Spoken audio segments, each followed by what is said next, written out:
যদি আওয়ামী লীগ নিষিদ্ধ হতে পারে জাতীয় পার্টি কেন পারবে না? হামলা এই ঘটনাটা অত্যন্ত ন্যাক্কারজনক, নিন্দনীয় এবং অপরাধমূলক ঘটনা।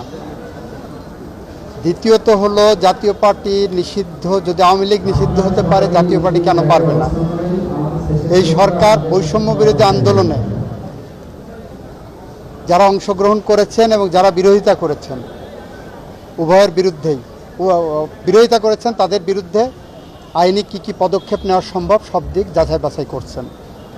জাতীয় পার্টি ৮২ সাল থেকে ৯০ সাল পর্যন্ত বাংলাদেশের মানুষের রক্তের সাথে বেইমানি করেছেন, রক্ত নিয়ে খেলেছেন।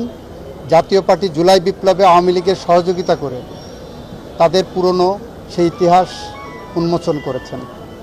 সুতরাং নূরের উপর হামলা বিচ্ছিন্ন কোনো ঘটনা নয়, এটা সুগভীর চক্রান্ত এবং ষড়যন্ত্রের একটি অংশ।